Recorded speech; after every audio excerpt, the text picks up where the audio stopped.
हर हर महादेव। नमस्कार दोस्तों, आपका बहुत बहुत स्वागत है हमारे यूट्यूब चैनल गौरी कथा हब में। आज हम सुनेंगे हरियाली अमावस्या की कथा एवं हरियाली अमावस्या के दिन क्यों करते हैं वृक्ष की पूजा। आइए सुनते हैं हरियाली अमावस्या की कथा। श्रावण मास की अमावस्या तिथि का विशेष महत्व है और इस दिन भगवान शिव और माता पार्वती के साथ पीपल की पूजा करने का भी विधान है। मान्यता है कि अमावस्या के दिन पीपल की पूजा करने के बाद कथा सुनने व पढ़ने मात्र से जीवन के सभी संकट दूर हो जाते हैं और जीवन में सुख समृद्धि आती है। एक समय की बात है, राजा महल में अपने परिवार के साथ सुखपूर्वक निवास किया करता था। उसका एक पुत्र था जिसका शादी हो चुकी थी। राजा की पुत्रवधू ने एक दिन रसोई में मिठाई रखी हुई देखी तो वह सारी मिठाई खा गई। जब उससे पूछा गया कि सारी मिठाई कहाँ गई तो उसने कहा, सारी मिठाई तो चूहे खा गए। पुत्रवधू की यह बात चूहों ने सुन ली और वे इस गलत आरोप को सुनकर अत्यंत क्रोधित हुए। इसके बाद उन्होंने राजा की बहू को सबक सिखाने का निश्चय कर लिया। कुछ दिनों के बाद महल में कुछ मेहमान आए। चूहों ने सोचा कि यह अच्छा मौका है राजा के पुत्रवधू को सबक सिखाने का। बदला लेने के लिए चूहों ने बहू की साड़ी चुराई और उसे जाकर अतिथि के कमरे में रख दी। जब सुबह सेवकों और अन्य लोगों ने उस साड़ी को वहां पर देखा तो लोग राजा की बहू के चरित्र के बारे में बात करने लगे। यह बात जंगल में आग की तरह पूरे गांव में फैल गई। जब यह बात राजा के कानों तक पहुंची तो उसने अपनी पुत्रवधू के चरित्र पर शक करते हुए उसे महल से निकाल दिया। राजा की बहू महल से निकलकर एक झोपड़ी में रहने लगी और नियमित रूप से पीपल के एक वृक्ष के नीचे दीपक जलाने लगी। इसके साथ ही वह पूजा करके गुड़धानी का भोग लगाकर लोगों में प्रसाद वितरित करने लगी। इस प्रकार कुछ दिन बीत जाने के बाद एक दिन राजा उस पीपल के पेड़ के पास से गुजरे जहां उनकी बहू हमेशा दीपक जलाया करती थी। इस दौरान उनका ध्यान उस पेड़ के आसपास जगमगाती रोशनी पर गया। राजा इसे देख चकित रह गए।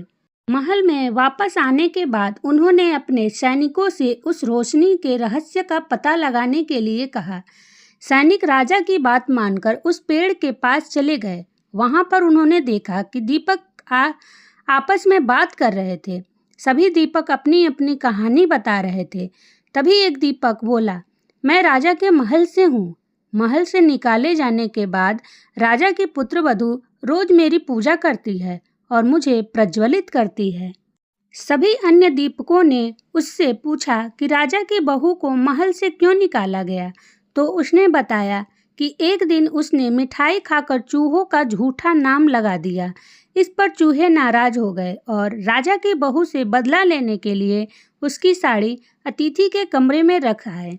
यह सब देखकर राजा ने उन्हें महल से निकाल दिया। यह सब सुनकर सैनिक भी हैरान रह गए और महल वापस आकर उन्होंने राजा को पूरी कहानी सुनाई। यह सुनकर राजा को अपनी गलती का एहसास हुआ और उसने अपनी पुत्रवधू को महल में वापस बुला लिया। इस प्रकार पीपल के पेड़ की नियमित पूजा करने का फल राजा की बहू को मिला और वह अपना जीवन आराम से व्यतीत करने लगी। बोलो भगवान भोलेनाथ की जय, माता पार्वती की जय।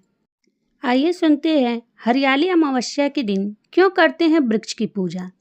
हरियाली अमावस्या एक ऐसा पर्व है जो प्रकृति के प्रति हमारे सम्मान और आभार को दर्शाता है।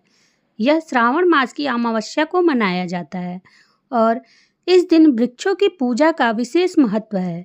लेकिन क्या आप जानते हैं कि इस दिन वृक्ष पूजा क्यों की जाती है और इसके पीछे भगवान शिव और माता पार्वती से जुड़ी पौराणिक कथा क्या है।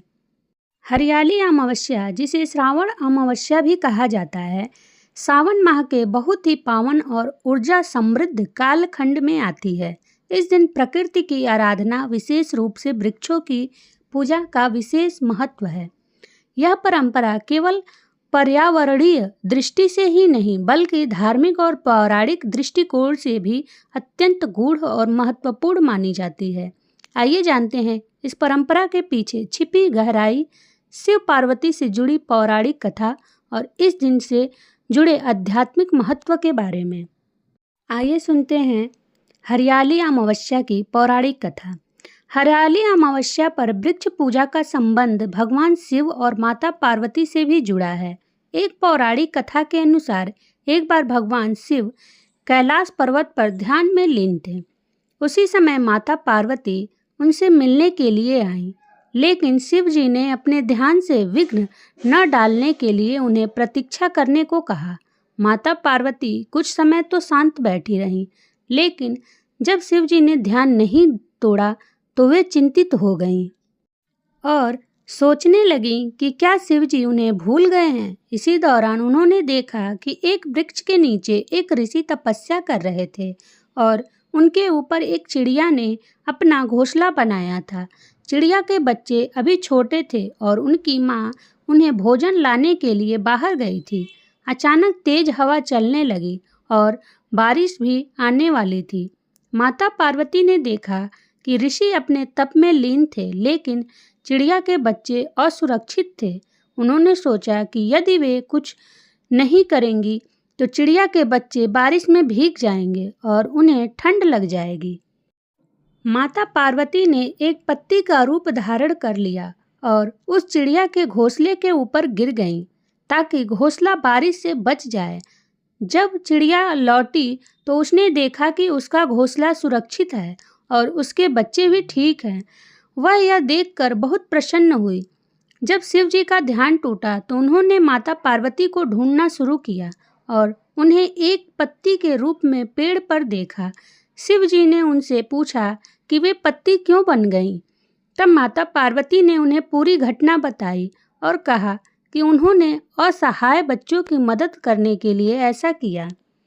शिव जी माता पार्वती के इस काम से बहुत प्रसन्न हुए और उन्होंने कहा कि जिस प्रकार उन्होंने जीवों की रक्षा के लिए एक वृक्ष का आश्रय लिया, उसी प्रकार जो भी व्यक्ति इस दिन वृक्ष लगाएगा और उसकी पूजा करेगा, उसे शिव जी और माता पार्वती का आशीर्वाद प्राप्त होगा। आइए जानते हैं हरियाली अमावस्या के दिन वृक्ष की पूजा कैसे करें।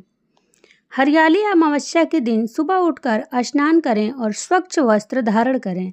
इसके बाद किसी मंदिर में जाकर भगवान शिव और माता पार्वती की पूजा करें। इस दिन पीपल, बरगद, नीम, आंवला या तुलसी जैसे वृक्षों को लगाना और उनकी पूजा करना शुभ माना जाता है। वृक्ष लगाने के बाद उन्हें जल दें, रोली चावल चढ़ाएं, धूप दीप दिखाएं और उनकी परिक्रमा करें। कुछ लोग इस दिन खीर, पूड़ी और अन्य पकवान बनाकर वृक्षों को अर्पित करते हैं। आइए जानें हरियाली अमावस्या का महत्व।